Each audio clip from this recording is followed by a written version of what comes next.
वाहिगुरु जी की फतेह वाहिगुरु जी का खालसा वाहिगुरु जी की फतेह जी can you hear me clearly now? We can. Okay. So welcome to another session of Khoj Gurbani. Ravinder Singh here, joining you from Columbus, Ohio. And we are in the midst of considering Asa Ki Vaar. And I think we are all blessed that we are getting that opportunity to, in fact, interrogate and investigate the Bani of the great Baba. So we are going to actually look at Pauri 4 again. I believe there was some discussion that occurred last week. I was not on. So, in the interest of continuity, Harvinder Singh suggested that we just kind of go back to the fourth Pauri again. Is that right, Harvinder? हाँ जी Veer ji. Okay. So, what he had suggested to me was that since Sardar Ravel Singh ji is not coming today, he's the one who usually kicks off the discussion by walking us through the Pauris, I mean, through the Saloks and the associated Pauri. Harvinder asked if I could actually spend a few minutes initially kind of laying the groundwork and framing the discussion that we will have. So, if you will indulge me for a few minutes here, that's what I'm going to do, starting with the first Salok that is associated with the fourth Pauri. Now, I'm not going to actually read out every line, but maybe a couple of lines here or there, which I think are of special interest to me. What I'm sharing with you is obviously my own, um, interpretation of what I think the passage is saying to me. And obviously, I'm not trying to pontificate to anyone, nor am I trying to sell this viewpoint. It's just my thought process, which I'm happy to share with you. So let's start with the Pauri. As you know, it starts with Peh which Pavan Vahe Sadvao, Peh which Challe Lak Daryav, and so on. And so the word that stands out is Peh here. And, the repetition of a word in this passage, we have to remember this is poetry. So in poetry, repetition is used quite often to create a feeling of rhythm or to impress the idea, in a more decided way. And I think in this passage, some of that is going on. Babaji is trying to tell us, that uh, pair which Pavan Vahe Sadhvao, the message. So pair is the word that stands out, which I want to talk about just briefly. What is being said here is that the natural order. If you look at the passage, he's talking about Pavan, he's talking about Daryao. So pair is conventionally translated as fear. Uh, at least the English translations generally translate pair to mean fear. So if we were to accept fear as the meaning implied here, then this passage is telling us that the natural order works in fear of Akal Purkh. So the air blows, the rivers flow, fire flames upward, the earth carries its burden, the clouds float, the planets orbit, and on and on. That's basically what the passage is saying. It's just laying out the natural order. And we have to remember that Asa Ki Vaar begins the with reference to the guru and the finding of the guru, which is a transforming capacity, and then he talks about creation, which is an act of love, and then he touches on what seems to me to be some divine qualities that he's trying to emphasize, because he's talked about Vismad, he's talked about Kudrat, he's talked about Sach, and now he's talking about Pair throughout this passage.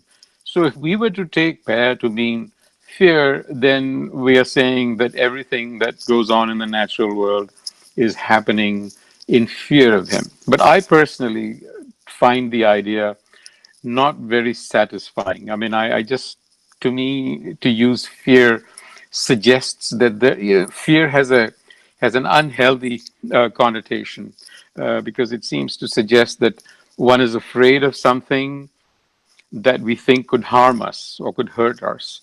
And I don't think that that is really the kind of thought that one would entertain about Akal Purakh, because to think that Akal Purakh would hurt us is really contrary to Sikhi, where Akal Purakh is all loving. So I do not really like the idea of fear. Another meaning of fear, which I tried to look up a little bit, is also reverence. And this comes from the Hebrew yare. Now, that is a little closer to my way of thinking because reverence implies a submission and it also implies a hesitation. That appeals to me a little bit more, but personally, I prefer to interpret this passage as saying that there is a natural order which we see around us, you can call it creation, and that it submits to a certain sort of law, we call it natural laws. And I think that I find this to be much more satisfactory to say that there is a natural order within which all creation submits itself to. And I base this also on the fact that the last line of this passage appears to sort of support my contention, at least in my own head, it seems to be supporting it. Because it says, Saglaya Pau Likhya Sir Lekh, Nanak Nir Pau Nirankar, such ek. So it's suggesting here that there is a lekha holding everything in creation together. And I think of lekha as a script or a code that is woven into the fabric of the universe. So I would suggest to you think of DNA. It is code that has been woven into the very fabric of how we are built. And it contains instructions to the organism on how it is to create and maintain itself and so on. So I feel that what the Guru is saying is that Saglaya Pau Likhya Sir Lekh, everything in creation has this Lekha written, Sir Lekh, on its head, meaning it has to submit to this. And the only exception, Nanak Nirpau Nirankar Sach Ek. So that's the exception. Only the one Akal Purkh is not bound or restricted. Nirpau. Akal Purakh is the only, I wouldn't even call it an entity, but Akal Purakh is truly unbounded. The rest of his creation is bounded. That is the first. And then if you come to the second slok here, I see a continuity because the last line of the first passage says, Nanak Nirpau Nirankar Sach Ek. And then it starts with Nanak Nirpau Nirankar, Hor Kete Ram Rawal, Ketya Kan Kahaniya, Kete Ved Vichar. Again, there's a rhythm. He's using Kete on and on. But what is he doing here?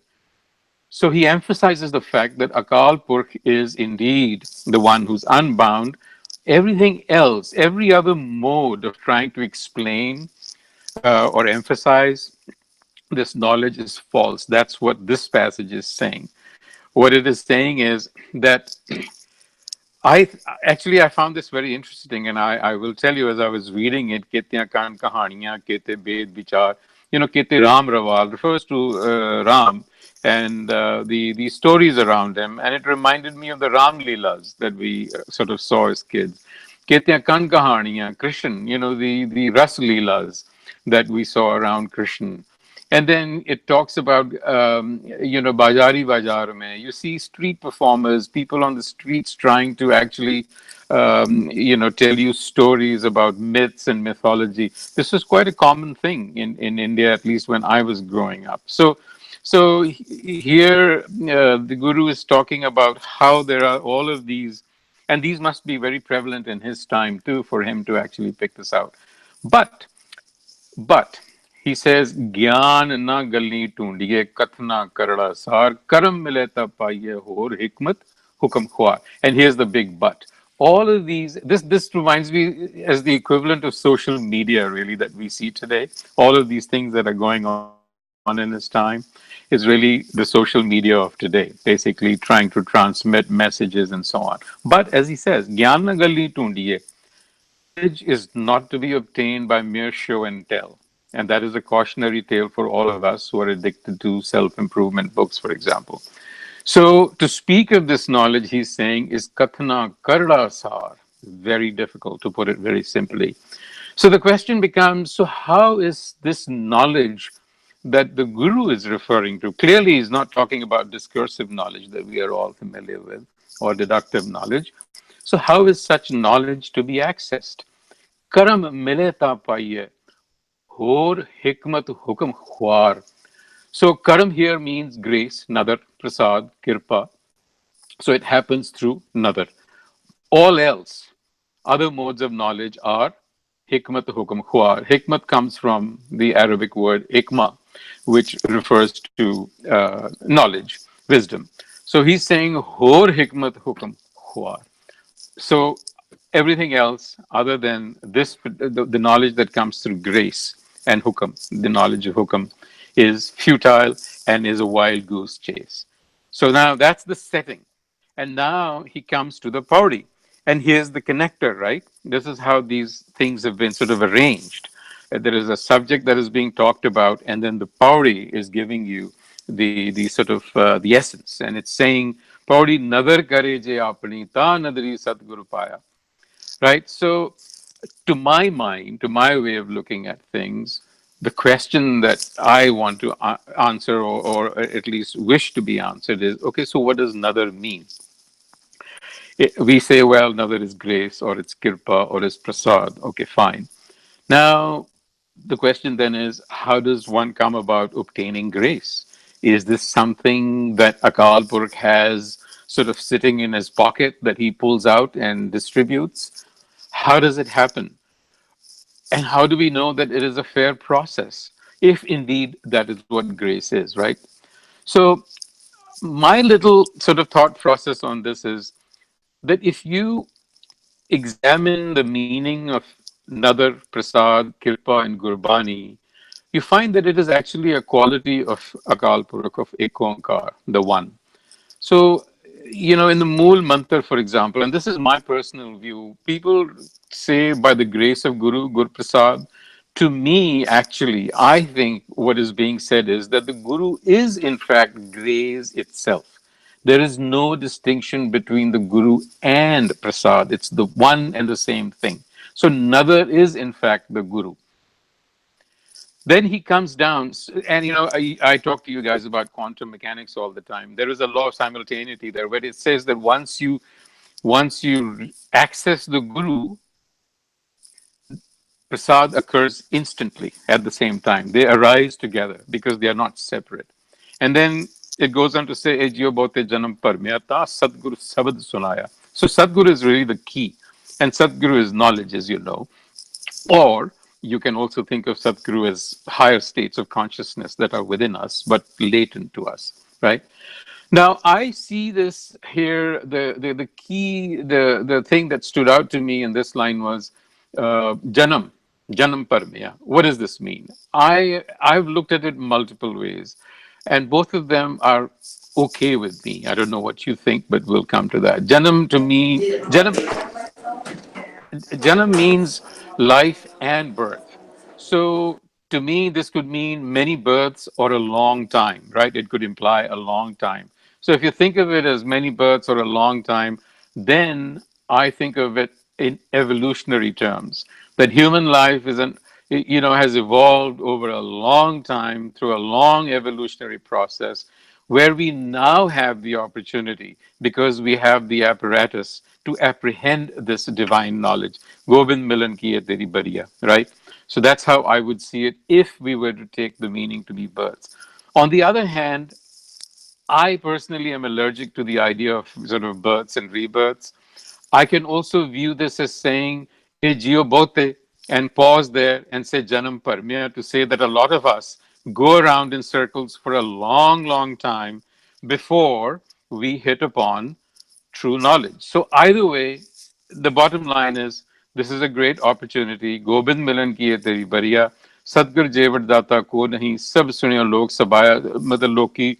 This is a broadcast basically to everybody that there is nothing like this knowledge of Sadguru.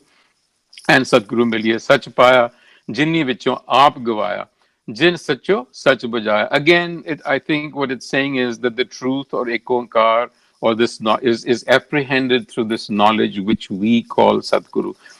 You can also think about it in terms of an extended consciousness, as I've said, because in Gurbani, consciousness or Surt has gradations. So, we have a higher consciousness that we are being asked to reach, and that is the Satguru, right? So, this knowledge then eventually teaches us, Vicho Aap Gawaya, Vicho Aap Gawana is what we learn because that is homemade. So these are my thoughts that I wanted to share with you. Sorry, I think I've taken more time than I intended to, but you know how it goes when you start talking. It's difficult to shut up. With that, Harvinder Singh, Chetandeep. Hanji Virji, I think you spoke well and you spoke a lot of things.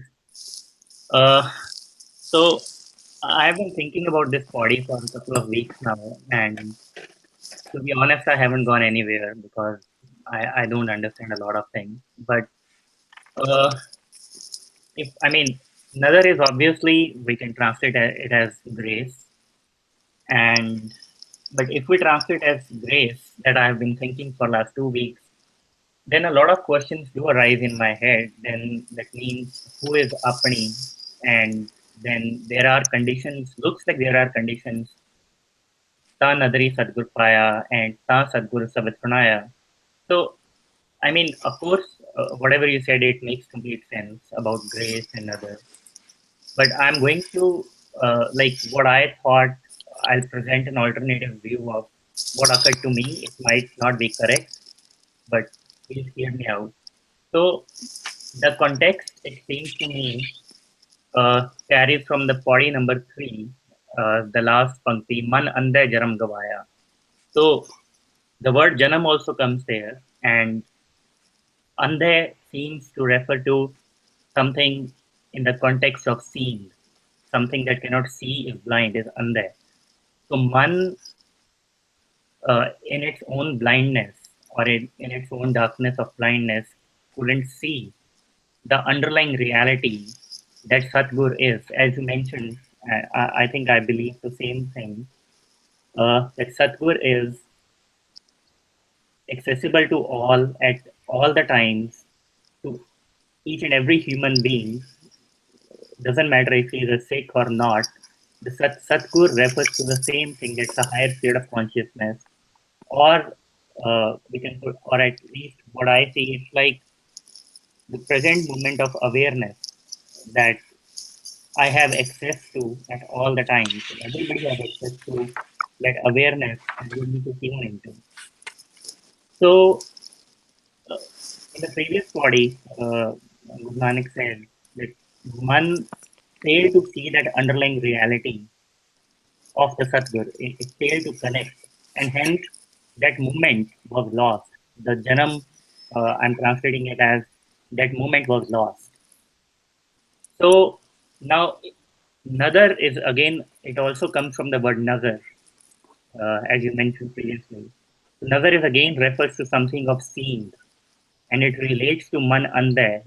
Mind could not see, right? And now, what I see here is like in the previous two slokas, the context that is going on is of Pehvich Pavan Bahe Sadva Pehvich Lilak Dariyao.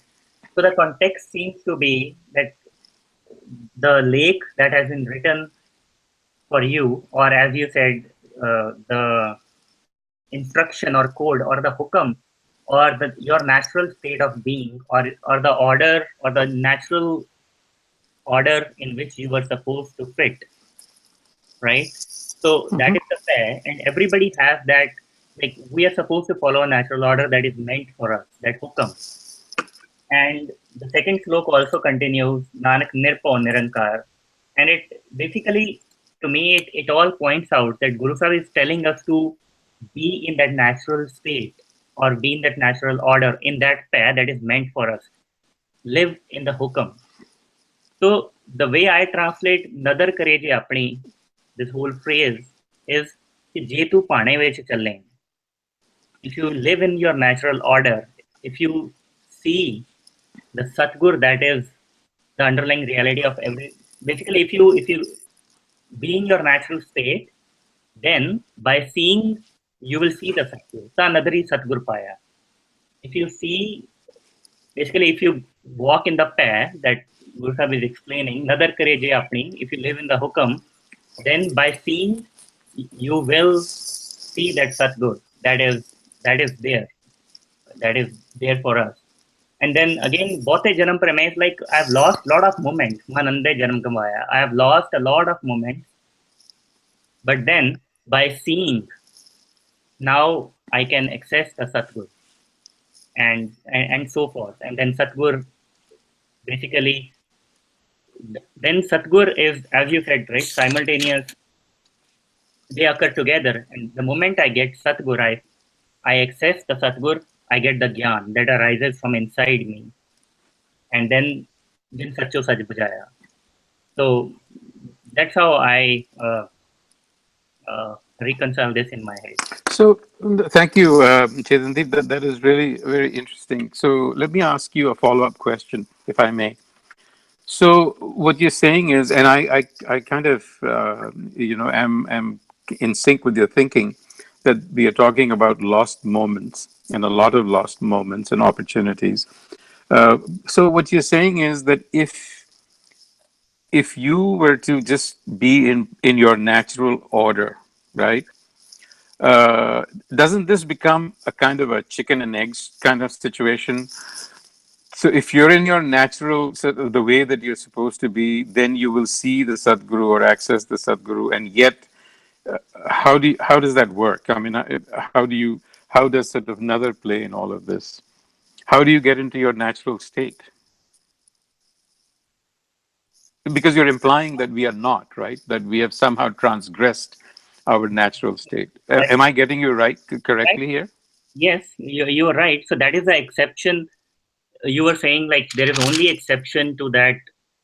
Oh, but I think we are exceptions in terms of we are not in hukam or we are not in sync with hukam.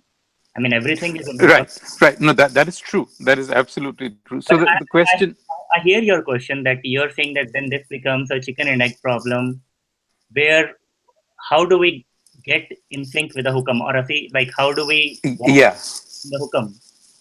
yeah, So I mean, the whole Bani is kind of prescripting us or kind of preaching us to do this one thing, which is walk in the hukam, right? It seems like, I'm not sure again, I'm just thinking out loud, that we might have a choice here in this game that we can either be in sync with hukam or walk.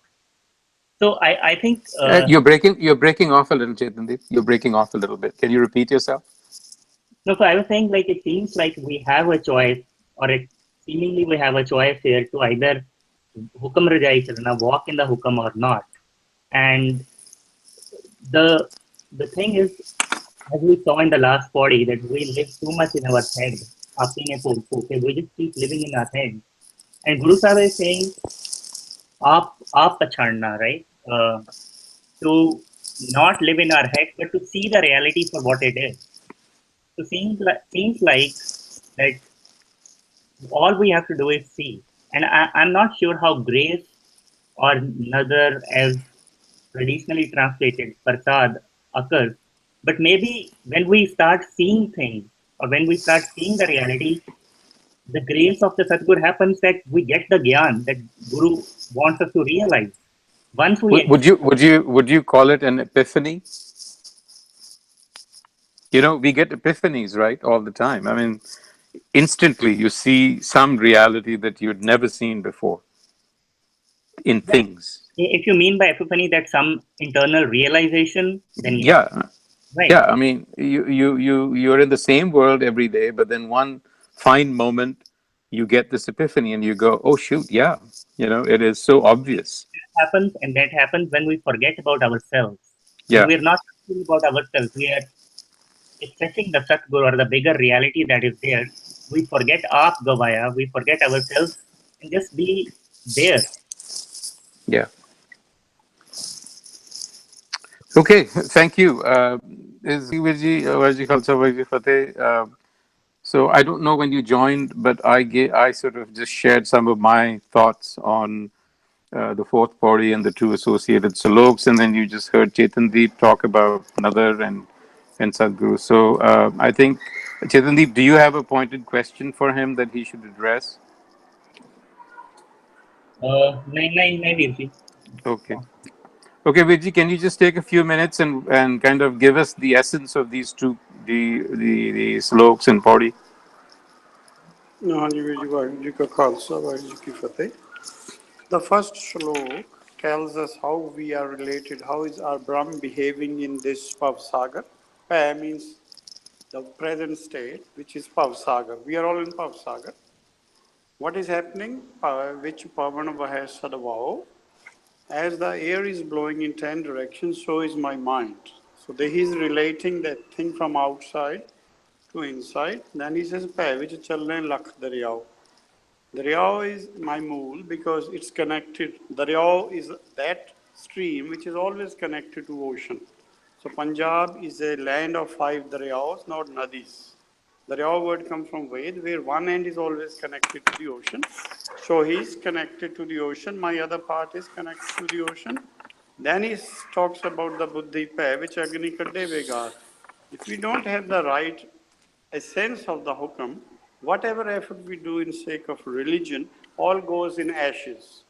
It's not that people are not doing efforts for getting mukti, but because of lack of knowledge and ignorance, it's all getting basically turned into ashes. Vegar is a fruitless labor. Peh which dharti dabbi par. My own hirda is in the peh. There are 4 pehs: home, mo, param, and peh. I'm never out of these. 1 or 2 or 3 or 4 are always over me. Peh which in the fir sir par. The mind is sir de par. His legs are up and he's upside down. This is the current situation of the Brahm, which in this my mind, Firesir Par. That's why he can't understand spirituality, because the Maya, the knowledge he has gained so far, is opposite to the Brahm Gyan. So whatever he do is not actually coming in synchronization with the Brahm Gyan.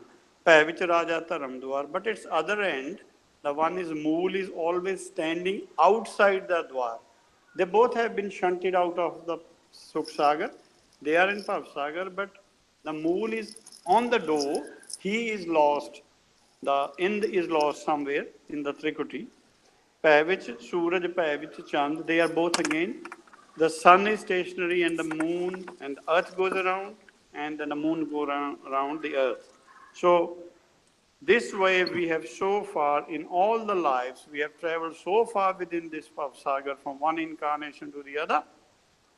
Which Siddha, Buddha, Surnath. These are the people who think they have knowledge.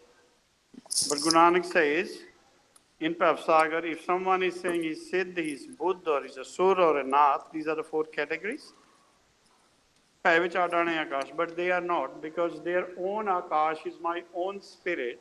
My own Brahm has been separated. Ad hona hunda, separate hona. When we, in Punjabi language, when 2 brothers separate, they say, asi ad ho gaye. And also, we also say when you put, in a field, you put 5 or 6 divisions, uno asi ad kehne hai, because it divides the field into 4 or 5. So the problem is that in Pavsagar, everyone's consciousness is not a part of superconsciousness. Our consciousness must become a part of superconsciousness, but there is a bonding, there's a param, there's a wall between the man and the chit. That's not let it happen. Which Jodha Mahabal Sur, these are the people who has been referred that they were really big warriors, but they are also coming and going. They are not mukta, which ava and java poor, not one, but by millions and trillions, the jeeves go, come back. And they are all in recyclation, basically. Sagliyan Paul likhya sir lake. Now this is important.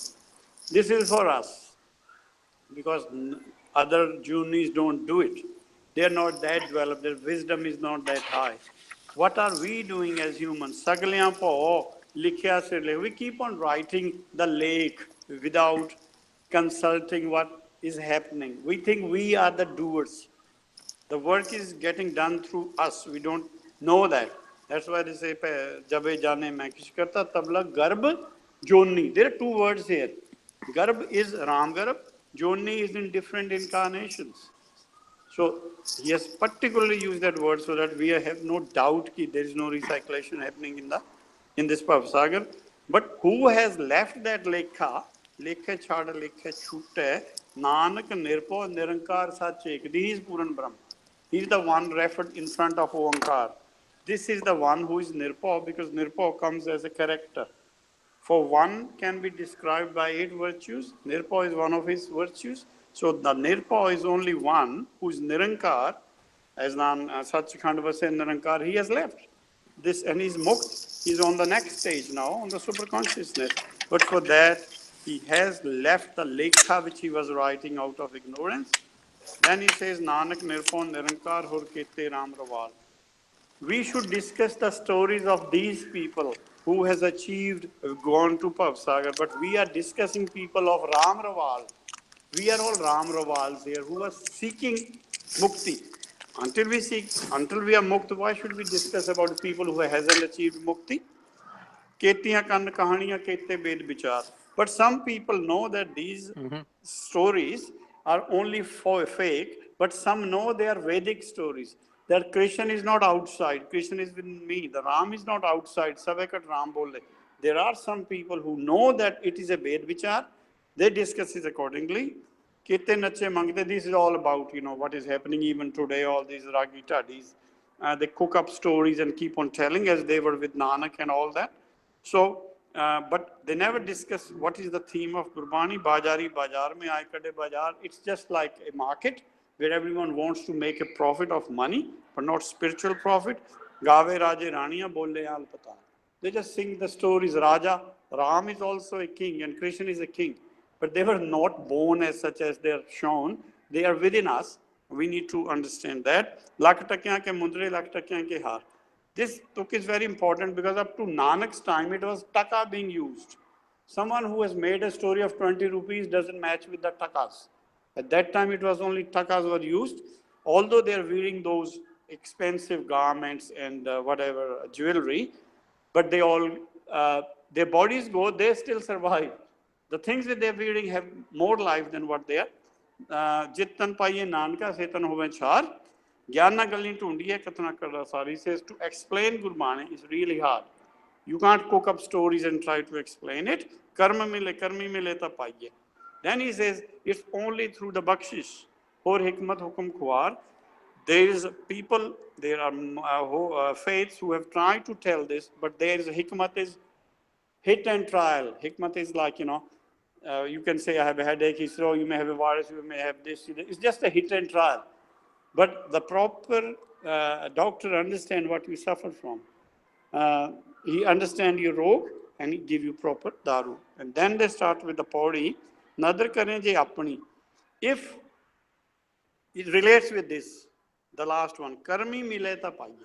If you get into that stage of getting bakshish that you are trying to understand Gurbani, and then he will make an arrangement for you to meet someone who knows better than you, can guide you, but you have to meet your own Satgur. Nadar kare je apni, ta nadrin Satgur paya. This is with an onkar. This is my own Satgur inside me that I have to get one. Then, we have come through all the incarnations. Gurbani is only required for us. It's not required for any other 84 lakh Junis or whatever. So, Satgur, this is a Syarita, Satgur Shabd Sunaya. Satgur knows the knowledge. This is Gurbani, the full knowledge, but it could be, Gurbani is not speaking for itself. Someone else has to read it and explain it. There is always a better explanation. We all know that. If someone knows more than me, he's my Satgur. If someone knows more than him, that's his Satgur. But in the end, if you just keep on going, it will be a Pura Satgur who will be the one through whom we have to get the knowledge. Satgur Jevardata ko nahi. So he says, the whole theme of Gurbani is that you must learn from each other. If someone knows no more, ask from him. This is a better way to understand. Because Angad asked from Guru Nanak, Sab sunyo lok subaya, Satgur miliye. This is now again Syari, Je Satgur mil jaye. It's with the miliye, is a present continuous verb. Sach paya, then only you can obtain. If you, this condition is, if you don't meet a Satgur, then you, if he is confused, he will confuse you more. If he knows something better, then he will take you on a path of what you say, evolution. Jino Sacho Sat Bujaya. But at one stage, you will ultimately meet that proper Satgur, which knows everything, and then he will explain to you. And at this stage, it's Gurbani, but Gurbani is not speaking for itself. We need people who thoroughly understand, and they have a bakshish, they can explain it to us. So this is my intake. Vaheguru Ji Ka Khalsa, Vaheguru Ji Ki Fateh. I see Ripudaman has joined us. Hi, Adiviji, I Ripudaman. just joined, but I think so. I'll listen for a while before I say anything. Thank you. Okay, so I think we've had some good explanations of this, Pauri. I really do not have any additional questions. Harvinder, do you want to add anything? I think I go back to the basic question, like uh, how we can, what karam we need to do, or it is karam is bakshish, or the karam we have to do something here, or and then we get another. Are our actions somehow related to another, or they are already predetermined, or it's going to happen anyhow if that's going to happen? Anybody want to take that question on? Feel free. Hanji Ji, karma is nothing but an action. Parmeshwar's karma is always bakshish. Our karma could be in aligned with Parmeshwar's bakshish. Our karma sometime out of ignorance can be the other way around. But there are enough messages coming around to tell us, but sometimes we ignore those. So karma is my action. But if that karma is my Parameshwar's action is bakshish. So if my karam is in that direction, we both synchronize. Otherwise, there is always a, there is a conflict. And within a conflict, the jeev is suffering that he doesn't get mukti. He is getting more time in Pavsaga. If he is aligning with the hukum, then he is getting mukti as soon as possible.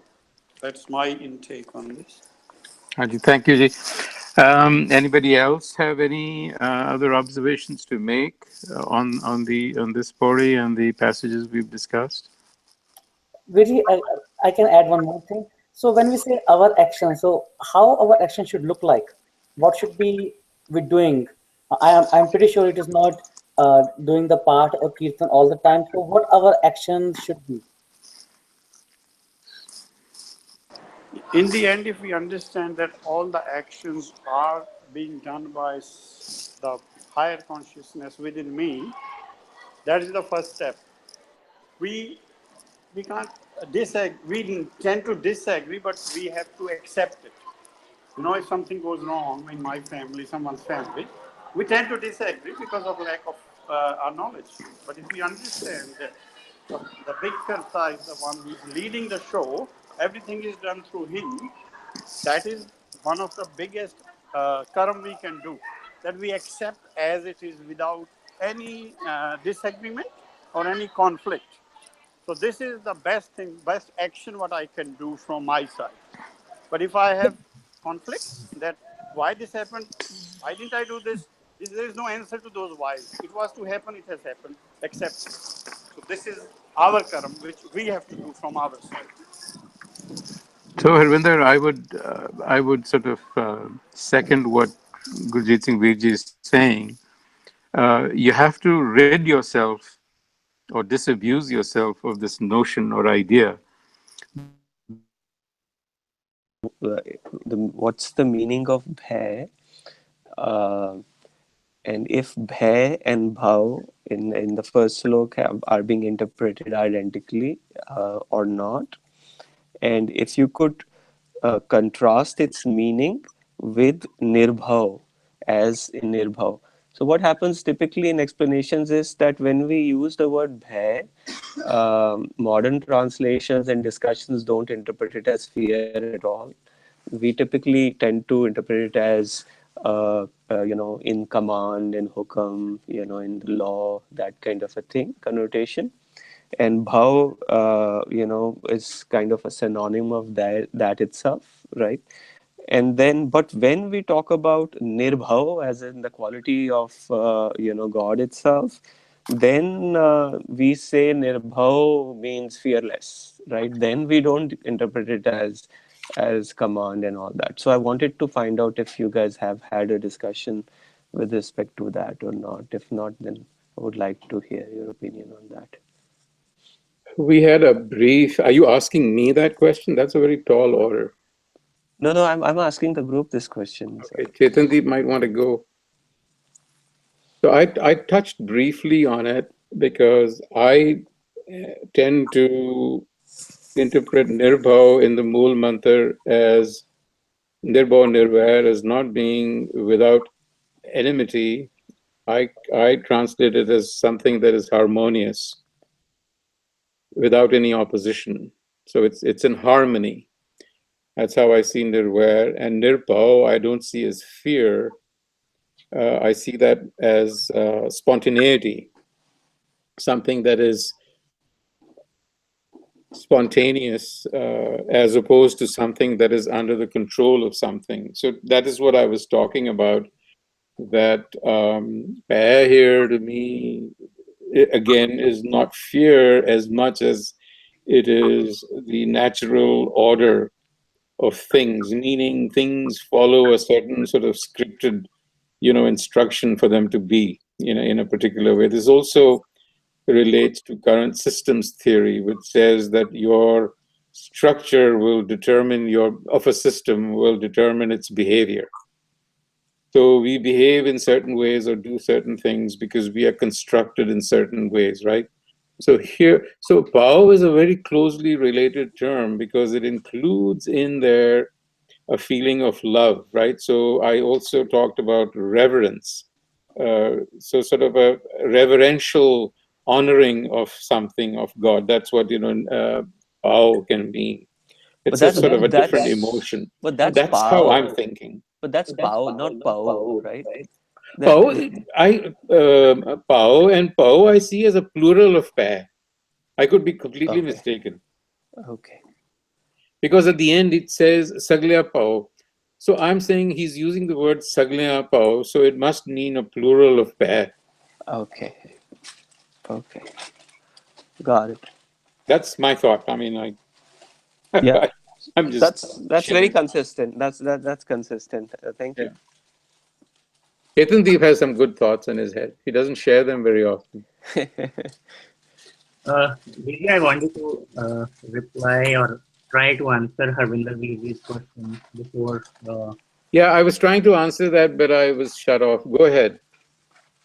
So I think he asked the question, what actions are we supposed to do? Or his question was around the actions or the karam. Yeah.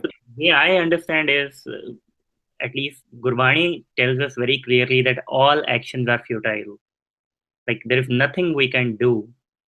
There is like tons and tons of shabads to say there is no action that we can do that will get us out of my.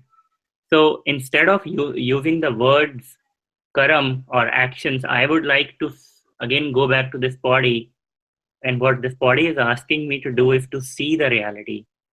Not, I mean, to get out of my head and be in the moment or see the things as they are rather than do something, because there's nothing I can do. All actions are futile. So to answer Harvinder's question, like the call here is to see the reality, to see the underlying Satgur, the awareness that is here for me at every moment. I would totally agree with you. I was telling Harvinder and he couldn't hear me. You don't have to do anything special. There's nothing you can do. You just have to. So to Chetandeep's point, to me, this is a kind of an awakening. An awakening to reality.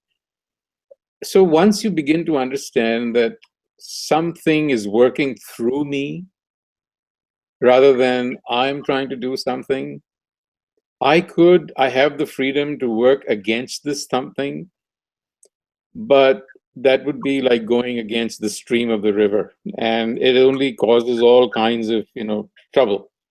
And I think Gurbani alludes to that. And there is nothing you can do to actually cause another or grace to happen to you, because if you could, that would imply that your action has more power than grace does. That means वो तो तेरे कर्मा दे अधीन हो गया ना फिर रब कि तू कुछ करेगा ते नजर हो जाएगी तेरे उत्ते. That doesn't work. That logic does not work at all, at least to my mind. What do you think, Ripudaman? That's true. I think so. I like that expression that it's an awakening, right? So that's true. It's like what do you do? Well, I get up in the morning, I get ready, I go to work, I come back, I cook food and go to sleep, right? And then after awakening, what do? I get up in the morning, I go Yes. to work, I come back, I cook food, and I go to bed, right? So it's the same That's the thing. old Zen saying, right? Yeah. It's the It, same it doesn't thing. really change. Yes, it doesn't change. It doesn't really change. So, Harvinder, does that in any way help you out? Anji, I think like that makes sense. I think I was just trying to feel like just want to make sure that we reiterate that can we do something? And what I'm hearing is that no, we can't really do anything. We just, as long as we understand that we are doing whatever uh, like Vaheguru or he wants us to do. Yeah, So I also think about it as a role in a play, because this is a play. This is a drama that does not. This is like what is the word that I'm looking for? When people do things extempore, there is a word in drama when that happens. But this is like a drama, karte khel rachaya, where there is really no visible director, right? I mean, we are all in it and we are improvising, right? So you have a role. You know what your role is. You live out in Boston. You've got a label called Harvinder Singh. You've got a wife. You've got a family. You occupy some space, right? You go to work whenever you feel like, right? So I think the key is, how do I execute the role that has been given to me? I'm on a stage. I'm expected to perform. So a good performer will take his script and play it to the hilt. He'll give the best performance that he can, right? And that's the key. So, if I'm sitting here in Columbus and I have a particular job and I kind of, so there's no point cribbing about it. The idea is that whatever is under your nose, you do it to the best of your ability and let things happen. and so like all the people referred in the second shlok. So how are we different than them? Like Bajari Bazaar mein Gave Raje Raniya, Kete Rache Mante. So what were they doing wrong? Why they were like referred here? Why they were single pointed out here in the second shlok? You want to answer that, Chaitanya or Ripudaman? The first thing that comes to my head is, after hearing the question, that they were all living there in their head. They are all doing things with their mind. Yeah. Whatever they are doing, whatever is explained, they are they have not accepted their Satguru and Yeah. followed of the script given to them by the Satguru. They're just, Exactly. Exactly. doing things from their head. So that's how, that's how even we are. And that is why he says Gyan na galli tundiye. So what do you think we are doing right now? We are tundoing Gyan through Galla.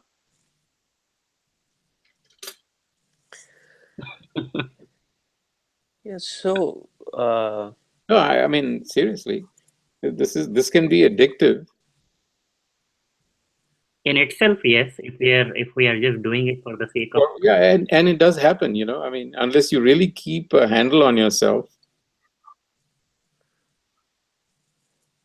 yeah, maybe that's the intent of Harvinder's question, right? That so at the end of the day, if after this discussion, what is it that changes within that influences your Absolutely. outlook during the day, right? Yes. So So I think that's what I was going back to, like, because they referred a lot of people in this shlok, and then they also mention people who just do discussions. So unless they do some actions, then the actions I will interpret as karam.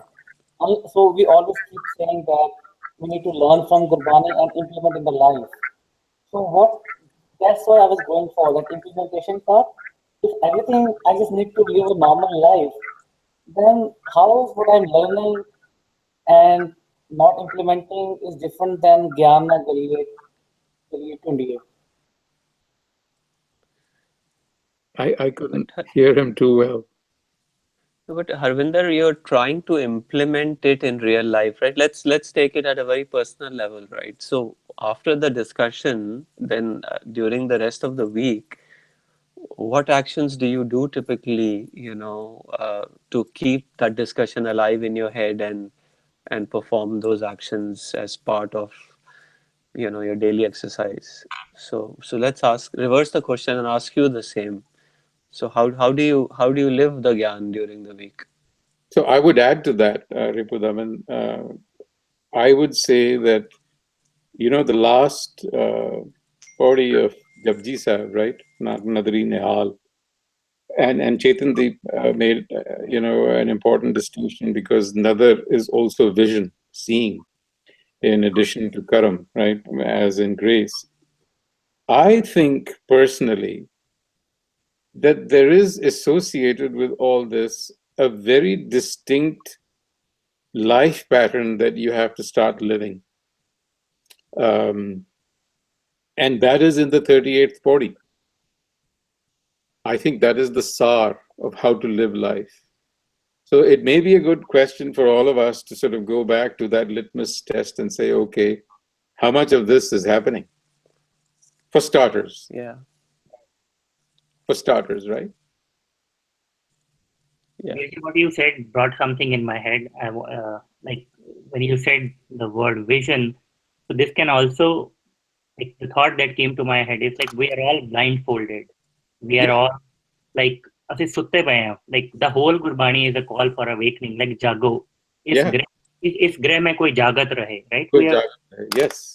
We are just sleeping, and Guru is asking us to just awaken and see, rather than doing anything. It's just, and that's what I mean. Again, I want, there is lack of words. Like I would use the word as that's what I try to do, or an effort. But that's what I just like to keep a check on my mind. Like, am I living in my head, or I'm living with the awareness that is around me? So it seems to me, Harvinder, that as long as you are planning to do something differently with a view to getting a result, you're acting in Haume. When you figure out, okay, what do I have to do to get grace? I think immediately that thought process is coming from Haume. Because there is this notion of, having to put effort equals reward valigal. Yeah. And that's not really what is applicable here. Give it. I know it's over 7, but can I share a thought? Sure. So this morning when I woke up and I did the Prakash and the Hukamnama came, and this all thoughts were going in my head, that Harvinder ji said. And the Hukamnama was, प्यारे इन बिद मिलन न जाई, मैं किए कर्म अनेका, पार पर्यो स्वामी के द्वारे, दीजे Buddha Viveka. So it was like so appropriate, like, I keep on doing everything, but this is not the way. How much clearer he can say, प्यारे इन बिद मिलन न जाई. And what has he asked for? Buddh Viveka. Now, what is Buddh Viveka? So I have had to correct myself because I've been using the word intellect rather loosely and equating it with reason. But actually, Buddha Viveka is the pure intelligence that resides in us, the Vivek Buddhi, which, Discriminating intellect? Yeah. The sort of intelligence that somehow gets hijacked in this whole process. Yeah. So yeah.